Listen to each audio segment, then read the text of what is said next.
بری لگتی ہے، اور تعریف کے خواہاں سب ہوتے ہیں، لیکن ہم لوگ مذہبی تناظر میں مجبور ہوتے ہیں کہ جب کوئی ایسی بات یا ایسا عمل جو شریعت اور دین کے خلاف ہے تو اس پہ بولنا پڑتا ہے، کہنا پڑتا ہے۔ اب علماء یہ کہتے رہتے ہیں، بہت سے لوگ ان کے اسی معاملے اور اسی وجہ سے کہیں نہ کہیں مخالف اور دشمن تک بن جاتے ہیں، لیکن ہم لوگوں کی مجبوری ہے، یا تو ہم اس جگہ ہوں ہی نہ، اگر ہیں تو پھر کہیں نہ کہیں ہر عالم اور مولانا کو بولنا ہی پڑتا ہے۔ آپ قبلہ عالم ویلفیئر سوسائٹی کی جانب سے عید میلاد النبی صلی اللہ علیہ وسلم کے موقع پر منعقد نعتیہ مشاعرے میں تشریف فرما ہے، مقامی اور بیرونی شعراء کرام کی حاضری ہے۔ آپ حضرات بھی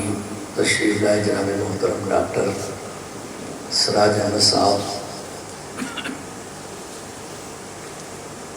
اس سوسائٹی کے روح رواں ہیں۔ ویسے تو بہت سے لوگوں کے پاس سوسائٹیاں ہیں، انجمنیں ہیں، لیکن چلیے کم سے کم اتنا تو ہے کہ اگر آپ کے پاس ایک سوسائٹی اور کمیٹی ہے تو اس کے تحت کچھ نہ کچھ ایسا عمل جس کا فیض ہمیں اور آپ کو بھی ملے۔ شعر کہتے کہتے ان کے چہروں کو نہ دیکھا کرے علماء، سب تو ہمیں دیکھتا ہوں علماء حضرات جو ہے وہ ان کے دیکھنے کا نظریہ دوسرا ہوتا ہے، اور ہم سب کا نظریہ دوسرا ہے کہ یہ شعر کہتے کہتے ہی عاشق بن گئے، تو انشاءاللہ ایک عاشق ہزار پر بھاری ہے۔ اور جب یہ کہہ رہے ہیں تو کہتے کہتے کبھی تو جو اشعار کی حقیقت کیفیت ہے وہ دل کے اندر اتر جائے گی، اور کب اتر گئی یہ کسی کو کچھ پتا ہے؟ اتنا تو ہی ہے کہ اردو ادب کو فروغ ملتا ہے۔ نعت مصطفیٰ جان رحمت کی تعریف و توصیف یہ کوئی معمولی بات تھوڑی ہے، جیسے شہزادہ افسار صدیقی صاحب نے کہا صدیوں سے نعت ہوئی، صدیوں سے ہو رہی ہے، حسان ابن ثابت سے شروع ہوئی، 1450 سال ہو گئے، کتنے بڑے بڑے شعراء ہیں، انہوں نے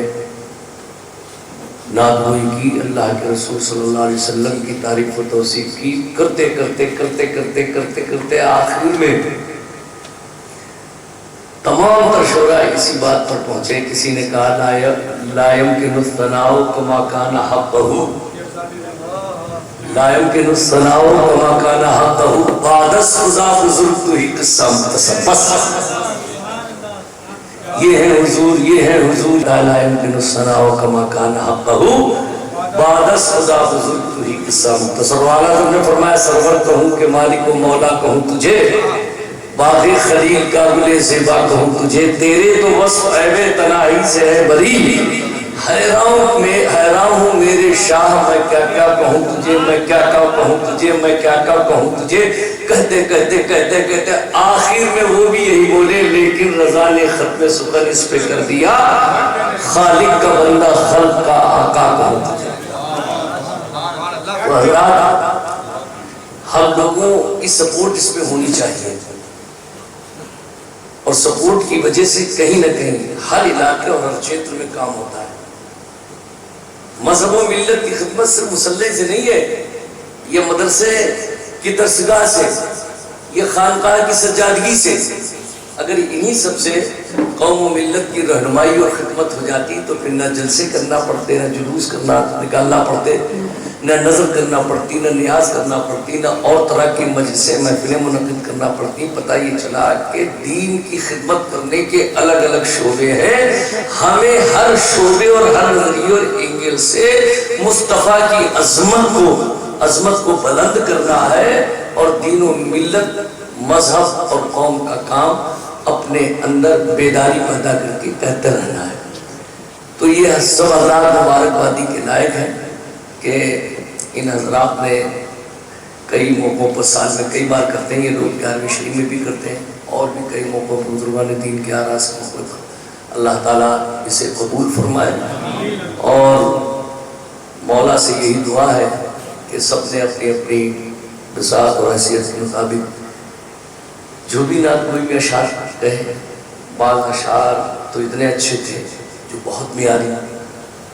جیسے کہ ابھی افسار بھائی نے پڑھا، چیئرمین صاحب نے پڑھا، اتنے شعراء کے بعد اشعار کا ایک دوسرے سے نہ ملنا یہ بھی بڑی بات ہے۔ آخر میں مشاعرے کے آخر میں آنا اور اپنے کلام کو منوانا یہ آسان کام نہیں ہے، بڑا دشوار کام ہے۔ جب 10 پڑھ لیں تو 11واں جو ہے وہ سوچتا ہے کہ یار کون سا قافیہ اور ادیب بچائے، اور میں نے تو ایسا نہیں ٹکرا رہا اور ایک ہی جیسی بات ہو جائے تو لوگوں کی دلچسپی ختم ہو جاتی۔ لیکن دیکھیں شاعر کی پرواز، اس کا تخیل کتنا بلند ہوتا ہے، کتنا بلند، جو تمہارے ہمارے دماغ میں تک نہیں آتا۔ جب پہلا مصرع آتا ہے تو ہمارا بھی تخیل اور پرواز بلندی کہ ارے یہ کہہ دیا ایسا، یہ کہہ دیا، یہ کہہ دیا، یعنی جو ہمارے دماغ میں تک نہیں آتا۔ شاعر کا تخیل اور اس کی پرواز اتنی بلند اپنے آپ میں ہوتی ہے۔ تو یہ جمل بزم صورت ہے، یہ سلامت ہے، یہ سب نعت پڑھنے والے، اب یہ اچھی بات ہے، یہ ویسی غزل کی شعر و شاعری نہیں کرتے یار، یہ کوئی چھوٹی بات ہے، بہت بڑی بات ہے۔ صرف نعت اور منقبت کی شعر و شاعری میں نے تو نہیں دیکھا ابھی۔